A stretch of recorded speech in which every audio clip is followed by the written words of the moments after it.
experience every moment through our voice. গল্পে খুঁজে পাবে ভালোবাসার স্পর্শ। আন্দাজে না, দেখে নিও তুমি। ততক্ষণে ঘোড়ার খুরের শব্দ থেমে গিয়েছে তাদের গৃহের সামনে এসে। ফটকের সামনে দাঁড়িয়ে কেউ উচ্চস্বরে ডেকে উঠল, গৃহে কেউ আছেন? আমরা সুলতানের তরফ থেকে এসেছি। হিজাব ঠিকঠাক করে দ্রুত ফটকের দিকে এগিয়ে গেল জার্নাব। কৃষ্ণচূড়া গাছটির নিচে দাঁড়িয়েছে তারা। গাছের ছায়ায় দাঁড়িয়ে মুখের ঘাম পরিষ্কার করছেন অতিরিক্ত বস্ত্র দিয়ে। ঘেমে ভিজে গেছে তাদের বস্ত্র, পাংশুটের চেহারা। গরমের মাত্রা অতিরিক্ত, যার কারণে সবাইকেই বেশ ক্লান্ত লাগছে। তাকে দেখতেই একজন সেবক মাঝারি আকারের একটা ঝুড়ি হাতে এগিয়ে এলো তার দিকে।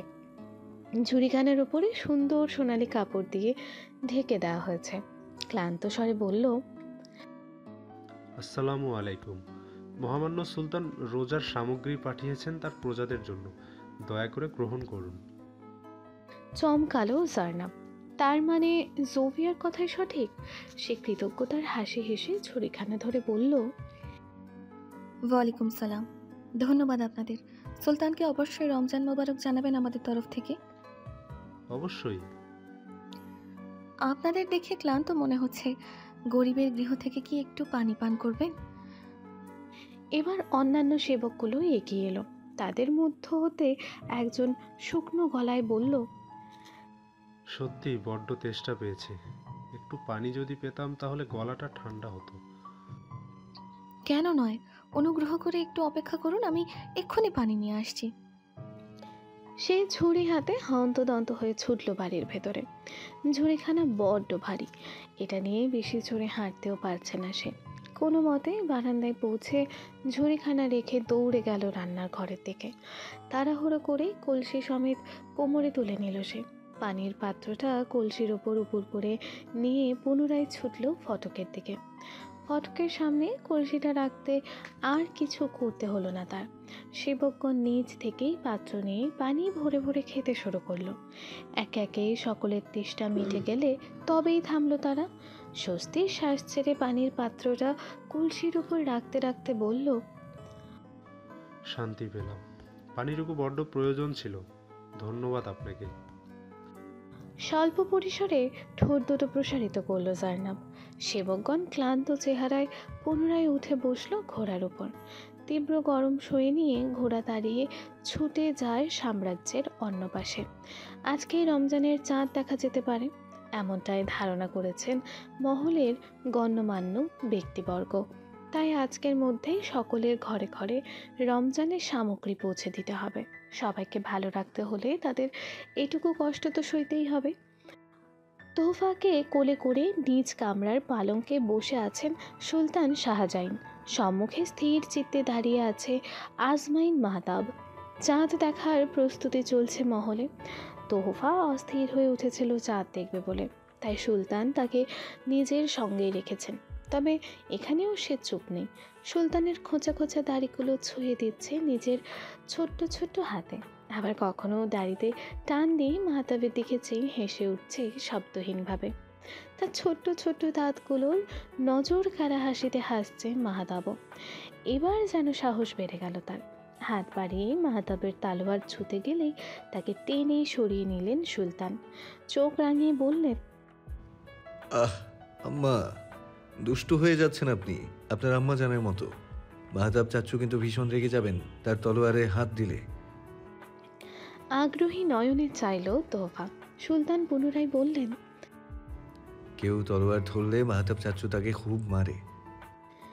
এবার চোখ মুখ কুঁচকে নিল তোহফা। মাহতাবের দিকে চেয়ে আচমকা থাবা মেরে বসলো তার ছোট্ট হাত দিয়ে। ব্যথা লাগেনি, তবে হঠাৎ এমন কাজে অবাক হয়েছে বটে মাহতাব। সাথে সুলতানও বেশ চমকেছেন। মাহতাবের দিকে চেয়ে হতবাক স্বরে বললেন, আমার আম্মা তো দেখি এখনই জ্বলে উঠেছে মাহতাব। আমার আম্মা জান কিনা ভবিষ্যৎ সুলতান দিয়ে চিন্তিত। শব্দ করে হেসে উঠল মাহতাব। তোফাকে কোলে নেওয়ার জন্য হাত বাড়িয়ে দিতেই হাতে খামচি মেরে দিল সে। এতেই থেমে থাকলো না, বরং তেড়ে আসলো তাকে কামড়ে দিতে। দ্রুত তাকে সরিয়ে নিলেন সুলতান। চোখ দুটো বড় বড় করে বললেন, এ কি আম্মা, আপনার প্রশংসা করলাম বলে কি আপনি আরো জ্বলে উঠলেন? এমন করতে নেই, মাহতাব চাচ্ছু অনেক ভালো, কাউকে মারবেন না তিনি। কিছুক্ষণ রাগান্বিত দৃষ্টিতে তার দিকে চেয়ে থাকলো তোহফা। অতঃপর হুট করে নড়ে চড়ে উঠে হাত দুটো বাড়িয়ে দিল মাহতাবের উদ্দেশ্যে। মাহতাব মুচকি হেসে তাকে কোলে তুলে নিল। তার কোলে গিয়ে হাতুড়েভাবে মাথাটা এলিয়ে দিল তোহফা। আনমনে হাসলেন সুলতান। তার কন্যার চাল চলন আচার ব্যবহার সব কিছুতেই তার আম্মা জানকে খুঁজে পাওয়া যায়। কখনো তেজস্বী, কখনো দুষ্টুমি, তো আবার কখনো প্রিয় মানুষের সামনে সরলতার প্রতীক। এ যেন অবিকল এলিজা। রাগটাও মায়ের মতোই পেয়েছে। বেগমের কথা মনে পড়তেই এক অনাকাঙ্ক্ষিত বিষদ ফুটে উঠল তার চোখ জোড়াতে। কোনো বাক্য বিনিময় না করে নীরব থাকলেন কিছুক্ষণ। অতঃপর গলা ছেড়ে মাহতাবের উদ্দেশ্যে বললেন, মাহতাব, বাইরে গিয়ে দেখে এসো তো প্রস্তুতি কত দূর। সন্ধ্যা তো প্রায় হয়েই এলো। তোহফাকে পালঙ্কে বসে ব্যস্ত হয়ে বাইরের দিকে ছুটলেন মাহতাব। দ্বারের বাইরে এসে কড়া দৃষ্টিতে তাকালো পাহাড়রত সৈনিকদের দিকে, যার অর্থ সামনে রেখেই তার চুল পরিমাণ কাফিলতিও নিতে পারে তোমার কর্তান। মহল থেকে মহলের প্রধান ফটকের সুদীর্ঘ দূরত্ব। মাঝখানের জায়গাটা নেহাত কম নয়। মূল্যবান পাথর খচিত রাজকীয় প্রধান ফটক পেরিয়ে প্রশস্ত এক রাস্তা পেরিয়ে তবেই বিশালাকৃতির সুউচ্চ সফেদ রাঙা মহল। প্রধান ফটক থেকে শুরু করে মহল পর্যন্ত সব সময় নিযুক্ত থাকে অগণিত সৈনিক। তবে আজ সে স্থান শূন্য। মহলের প্রধান দ্বারে দুজন বলিষ্ঠ দেখে সৈনিক দাঁড়িয়ে আছে অস্ত্র হাতে। অন্যদিকে প্রধান ফটকে দাঁড়িয়ে আছে বেশ কয়েকজন সৈনিক। বাকিরা সকলে চাঁদ দেখার জন্য ছুটি পেয়েছে স্বল্প সময়ের জন্য। চাঁদ উঠতেই আবারও তাদের ফিরতে হবে নিজ স্থানে।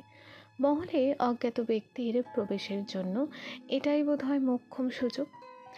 মাতা মহলের মধ্যে ঘুরে ঘুরে দেখছে সকলের প্রস্তুতি। সুবিশাল একটি সোনার থালা পানি দিয়ে পূর্ণ করেছে মাজেদা বানু। তাকে ঘিরে নতুন পুরাতন সেবিকা মেয়েগুলোর সমাগম। তীক্ষ্ণ দৃষ্টিতে সব কিছু পর্যবেক্ষণ করছে আসমাইন মাহতাব। সব ঠিকঠাক দেখে সুলতানের কামরায় ফিরতে নিয়ে আবার কি ভেবে বাইরে এলো এক পাক। সৈনিকেরা নিজ নিজ স্থানে অটল আছে দেখে পুনরায় পা বাড়ালো মহলে প্রবেশ করার উদ্দেশ্যে। হুট করে মস্তিষ্ক যেন কোনো সূক্ষ্ম বার্তা দিয়ে গেল। সচকিত হয়ে ঘুরে দাঁড়ালো সে। হ্যাঁ, একজন অজ্ঞাত নারী প্রধান ফটকের ভেতরে অবস্থান করছে, যে কিনা হনহন করে এগিয়ে যাচ্ছে বাগানের দিকে। অজ্ঞাত এজন্যই কারণ তার পোশাক পরিচ্ছদ মহলের বাসিন্দা বা সেবিকাদের মতো নয়। বোরখা হিজাবের আড়ালে তার চেহারাখানি দৃষ্টিগোচর হলো না। তার উপর সে পেছনের দিকে থাকায় আন্দাজ করতে পারল না নারীটির বয়স। সামান্য এগিয়ে গলা খাড়া করে চেঁচিয়ে ডেকে উঠল মাহতাব। এই মেয়ে, কে তুমি? দাঁড়ো বলছি ওখানেই। মুহূর্তেই থমকে দাঁড়ালো নারীটি। দুদণ্ড থেমে থেকে হুট করে দৌড়ে ছুটে গেল বাগানের দিকে। আচমকা এমন করায় হকচকিয়ে গেল মাহতাব। সন্দেহ হলো তার। দৌড়ে তার পিছু নিতেই পেছন থেকে সেবকের আতঙ্কিত কণ্ঠের চিৎকার শুনতে পেল। খুন হয়েছে, খুন হয়েছে, মহলে খুন হয়েছে। চকিতে ফিরে তাকালো সে। আবার খুন? তাহলে কি এই নারীটি সেই অজ্ঞাত খুনি, অজানা শত্রু? হন্তদন্ত হয়ে বাগানের দিকে ছুটে গিয়েও আর কোথাও পেল না নারীটিকে। শূন্য বাগান, একেবারে শূন্য। মৃদু হাওয়ায় দুলছে রজনীগন্ধার গাছগুলো, তবে সুগন্ধ ছড়িয়ে ঢেকে দিচ্ছে কারোর অস্তিত্ব। মহলের ভেতরে ঠিক মধ্যখানে গোলাকার ফাঁকা স্থান। উপরে বিশাল এক ঝাড়বাতি ঝুলছে দুলে দুলে। তার সাথে ঝুলছে শখানেক মোমবাতি। চতুর্দিকে হাজারো মূল্যবান আসবাবপত্র। ফাঁকা স্থানটা যেন মহলের সৌন্দর্য বাড়িয়েছে দ্বিগুণ। তবে বর্তমানে স্থানটা আর ফাঁকা নেই। ভরে উঠেছে সৈনিক, সেবক, সেবিকা আর মহলের বাসিন্দাদের সমাগমে। মেঝেতে কাপড় বিছিয়ে তার উপর শুয়ে রাখা হয়েছে একটি লাশ। লাশটার বুকের ওপর ক্ষতের ন্যায় একটি গর্ত, ক্ষতস্থানটা পরিপূর্ণ শুকনো রক্তে। কেউ বন্দিশালার ভেতরে ঢুকেই খঞ্জর ঢুকিয়েছে তার বুকে। লাশ, হ্যাঁ, বর্তমানে তার পরিচয়ে শুধুই লাশ। জীবিত থাকাকালীন সে সুলতানের সৈনিক ছিল, তবে মৃত্যুর 2 বছর পূর্ব থেকে তার পরিচয় ছিল একজন আসামি হিসেবে, বন্দিশালার একজন বন্দী হিসেবে। তাকে ঘিরেই সকলের জটলা, তবে শোক প্রকাশ করছে না কেউই। করবেই বা কেন? সেই যে এক অপরাধী, বেগমের হত্যায় ওতপ্রোতভাবে যুক্ত ছিল সে। বেগমকে মহল থেকে ডেকে নিয়ে ওই তোর পাহাড় পর্যন্ত নিয়ে গিয়েছিল সে নিজে। বেগমের মৃত্যুর পর বেশ কয়েকজনের সাক্ষী দিয়ে তাকে আটক করা হয়। বন্দিশালায় নিয়ে কঠিন অত্যাচারের পর সে নিজের অপরাধ স্বীকার করে, তবে আজও পর্যন্ত সে বলেনি অপরাধের কারণ বা উদ্দেশ্য। যেহেতু বেগমের মৃত্যুতে তার কোনো লাভ লোকসান ছিল না, তাই ধারণা করা হয় যে সে অন্য কারোর কথাতে বা হুমকিতে পড়ে এসব করেছিল। রোজ রোজ বন্দিশালায় সব রকম অত্যাচার সহ্য করার পরেও সে বলেনি উক্ত ব্যক্তির নাম। সুলতান তাকে কঠিন থেকে কঠিনতর শাস্তি দিয়েও ওগলাতে পারেনি সেই নাম, তাই তাকে মৃত্যুদণ্ড না দিয়ে দেওয়া হয়েছিল রোজ রোজ অজস্র চাবুকের আঘাতের সাজা। চাবুকের কঠিন আঘাত সইতে না পেরে সে আহত হতো, লুটিয়ে পড়তো মাটিতে, অসাড় হতো তার শরীর, তবু সে বলেনি সেই নাম। তার কিসের এত ভয়? আজ সেই অপরাধীর মৃত্যু হয়েছে যে কিনা বেগমের মৃত্যুর একমাত্র সাক্ষী ছিল। শেষ আশাটাও আজ নিভে গেল। তবে কি কখনোই জানা যাবে না বেগমের মৃত্যুর রহস্য? সম্মুখে গভীর মুখে বসে আছেন সুলতান, শূন্য দৃষ্টিতে চেয়ে আছেন ফয়েজের লাশের দিকে। ফয়েজের বাবা তার সাম্রাজ্যের একজন সাহসী সৈনিক ছিলেন, তাই ছোট থেকেই ফয়েজের সঙ্গে তার ওঠা বসা, বেশ নিবিড় সম্পর্ক জন্মেছিল তাদের মাঝে। বড় হয়ে ফয়েজ তার বাবার মতোই একজন সৈনিক হলো। নিষ্ঠার সাথে নিজের জীবন বাজি রেখে যুদ্ধ করে তার পছন্দের তালিকায় জায়গা করে নিয়েছিল সে। বহুবার সে তার জন্য নিজের জীবনের ঝুঁকি নিয়েছে, কিন্তু শেষমেশ এমন একটা অপরাধের সাথে জড়িয়ে গেল যে তার হাজারটা ভালো কর্ম চাপা পড়ে গেল সেই অপরাধের ভারে। ক্ষমা করা গেল না তাকে, নিক্ষেপ করতে হলো কারাগারে। বেগমের চেয়ে দামি যে আর কিছুই ছিল না তার জীবনে, তাকেই তো কেড়ে নিয়েছে ফয়েজ। তাই তো সে নিজ হাতে বহুবার তাকে আঘাত করেছে মুখ খুলবার উদ্দেশ্যে। অথচ আফসোস, সে নিজের জীবনের শেষ মুহূর্ত পর্যন্ত সেই ব্যক্তিকে ভয় পেয়ে চলল যে কিনা তার জীবনটাকে অপরাধে মুড়ে দিয়েছিল। জানা নেই সে স্বেচ্ছায় এই অপরাধ করেছিল নাকি বাধ্য হয়ে করেছিল, তবে তাকে ঠকিয়েছে সে, বিশ্বাসে আঘাত করেছে। আচ্ছা, আপন মানুষগুলো কেন বারবার ঠকিয়ে দেয়? ফয়েজের উপর তার রাগের যে দুঃখের পরিমাণই বেশি ছিল। আজকে তার চিৎকার করে বলতে ইচ্ছে করছে, ওঠ ফয়েজ, দেখ তোর বিশ্বাসঘাতকতা আমাকে কিভাবে ভেঙে দিয়েছে। তোকে দিয়েছে মৃত্যুর মতো নিকৃষ্টতম উপহার। বল না, আমার বেগম কি ক্ষতি করেছিল তোর? কেন তুই আমাকে এই যন্ত্রণায় ফেললি? তুই আমাকে নিঃস্ব করে দিলি ফয়েজ, আমাকে নিঃস্ব করে দিলি। তার আত্মচিৎকার নিজের গহীনেই থেকে গেল, বেরিয়ে এলো না কণ্ঠ চিরে। আসমাইন মাহতাব চিন্তিত ভঙ্গিতে দাঁড়িয়ে আছে তার পাশে। সুলতানের চোখের ভাষা পড়তে আজ অক্ষম হলো সে। এগিয়ে গিয়ে আলাদা পর্দা দিয়ে ঢেকে দিল লাশটা। সাধারণত খুনের লাশগুলো আগে পরীক্ষা করা হয়, তারপর দাফন করা হয়। তাই সে গলা উঁচিয়ে সৈনিকদের উদ্দেশ্যে বলল, লাশটা সরাও এখান থেকে, পরীক্ষার জন্য নিয়ে যাও। সৈনিকরা এসে লাশটা যেই না ছুঁয়েছে অমনি ভেসে এলো সুলতানের গুরু গম্ভীর কণ্ঠস্বর, গোসল করাও ফয়েজকে, দ্রুত দাফনের ব্যবস্থা করো, খবর দাও তার পিতাকে। খুনের লাশ এভাবে পরীক্ষা ছাড়াই গোসল করাতে বলায় অবাক হলো মাহতাব। তবে বিপরীতে একটা শব্দ উচ্চারণ করল না সে। তারই মতো অবাক হয়েছে সৈনিকগুলো। তারা লাশ ছুঁয়ে হতবাক নয়নে চেয়ে আছে সুলতানের দিকে। লক্ষ্য করলো মাহতাব, কঠিন স্বরে বলল, কি হলো, শুনতে পাওনি? সুলতান যা বললেন তাই করো। অতি দ্রুত তার পিতার নিকট বার্তা পাঠাও। দ্রুততার সাথে লাশ সরিয়ে ফেলা হলো। উঠে দাঁড়ালেন সুলতান, নজর বুলালো চারিদিকে। ওয়াসিফা সুলতান, মার্জিয়া সুলতান, শেহজাদি মাইরা সুলতান ইহাসান নিজ সাম্রাজ্যে ফিরে গিয়েছেন সেদিনের আলোচনার পরই। বাকি সকলেই এখানে উপস্থিত আছে, এমনকি উদাসী সুলতান শাহজিন নিজেও। ফয়েজের পিতা তার সৈনিক হওয়ার দরুন ফয়েজের ওপর স্বল্প হলেও মায়া রয়েছে তার। তবে সেখানে উপস্থিত নেই শেহজাদি তানহা। সে নিজ কামরায় খিল এঁটেছে তোহফাকে সাথে নিয়ে। অজুহাত হিসেবে দাঁড় করিয়েছে সে তোহফাকে এসব থেকে দূরে রাখতে চায়, তাই তাকে নিয়ে সরে পড়েছে সে। অথচ তার দৃষ্টির মাঝে ছিল না সামান্যতম শোকের ছায়া।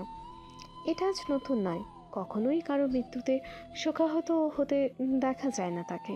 এমনকি নিজের ভাইয়ের স্ত্রীর মৃত্যুর দিনেও তার দৃষ্টিতে ছিল না কোনো শোক, কোনো দুঃখ। সে ছিল অত্যন্ত স্বাভাবিক এবং অনড়। সেদিন শুধু যে সে তোফাকে কোলে তুলে অবাক হয়ে দেখে গিয়েছিল তার ভাইয়ের আহাজারি। সুলতানের যখন স্ত্রীর শোকে পাগল প্রায় অবস্থা, তখনও সে নিজ স্থানে দাঁড়িয়ে শুধু দেখে গিয়েছিল সব কিছু। এ পর্যন্ত কারোর মৃত্যুই পরিবর্তন করতে পারেনি তার ভঙ্গিমা। সকলে যখন ফয়েজকে শেষ গোসল করাতে ব্যস্ত, ঠিক সেই মুহূর্তে শোকের পাহাড় ভারী করে মহলে প্রবেশ করল ফয়েজের পিতা ফুয়াদ হোসেন। শর্তার্থ মানুষটার মনোবল এখনো যেন পূর্বের ন্যায় শক্তিশালী। চোখ দুটো পানিতে টলমল করছে, অথচ তা গড়িয়ে মাটিতে পড়তে দিচ্ছেন না সে। সবাইকে পেরিয়ে সুলতানের নিকট এগিয়ে এলো সে। কাতর দৃষ্টিতে তাকালো সুলতানের দিকে। দ্রুত দৃষ্টি সরিয়ে নিলেন সুলতান। এই চোখের হাহাকার সে সহ্য করতে পারবে না হয়তো। যেই মানুষটা তার সাম্রাজ্যকে রক্ষা করতে নিজের পুরো জীবনটা কাটিয়ে দিয়েছে, তার পুত্রের এমন বেহাল দশা তার এই বন্দিশালা থেকে হয়েছে, এই গ্লানি মুছতে পারবে না সে। লোকটা বোধ হয় পাথর রেখেছে নিজের বুকে, না হলে কি আর একমাত্র পুত্রের এমন নির্মম মৃত্যুতে কেউ এভাবে শক্ত থাকতে পারে? কয়েক মুহূর্ত পরেই ফয়েজের লাশ এনে শুইয়ে দেওয়া হলো খাটিয়ার উপর। কাফনের কাপড়ে আবৃত তার ক্ষতবিক্ষত দেহখানা। খাটিয়ার পাশে বসে পড়লেন ফুয়াদ হোসেন। আচমকা খাটিয়া ধরে ঝরঝর করে খেতে উঠলেন লোকটা। সুলতানের দিকে চেয়ে করুণ স্বরে বললেন, আমার ফয়েজ এতটা খারাপ ছিল না কখনোই। সে তো সুলতানের জন্য নিজের প্রাণ দিতেও প্রস্তুত ছিল। ষড়যন্ত্রের শিকার হয়েছে আমার সহজ সরল পুত্র। কিছুক্ষণ থামলেন তিনি। শেষবারের মতন হাত বুলিয়ে দিলেন পুত্রের মুখটাতে। কালেমা পড়ালেন তার মুখের সামনে ঝুঁকে পড়া। অতঃপর আতঙ্কিত দৃষ্টিতে সুলতানের দিকে চেয়ে শুধালেন, আমার ফয়েজকে কি আসামির কাতারে কবর দেওয়া হবে? বাক্যটা যেন ঝনঝন করে শব্দ তুলল মহলের চার দেয়ালে। কাঁপছে মানুষটার চোয়াল। দুনিয়ার সমস্ত শক্তি যেন সে এই এক বাক্যে খরচ করে ফেলেছে। মহল থেকে খানিকটা দূরে পাশাপাশি দুটো কবরস্থান, একটাতে মর্যাদার সঙ্গে সৈনিকের দাফন করা হয়, অন্যটাতে আসামিদের দাফন করা হয়। ফয়েজের নামের ব্যক্তিটা এক সময় সাহসী একজন সৈনিক থাকলেও শেষ সময়ে এসে সে অপরাধের খেতাব কুড়িয়েছিল। উপস্থিত প্রতিটি মানুষ আগ্রহী নয়নে চাইল সুলতানের দিকে। সকলের দৃষ্টি যেন উপেক্ষা করে গেলেন সুলতান। শক্ত কণ্ঠে বললেন, সৈনিকদের কাতারে দাফন করা হবে তাকে। একটা অপরাধ কখনোই তার সারা জীবনের সৎকর্মকে ধুয়ে দিতে পারে না। পুত্রের মৃতদেহ সামনে নিয়েও মানুষটা কৃতজ্ঞতার দৃষ্টিতে তাকালো সুলতানের দিকে। এমন সময় হাওমাও করে কাঁদতে কাঁদতে সেখানে উপস্থিত হলেন একজন পৌরা। ছুটে আসলেন খাটিয়ার কাছে।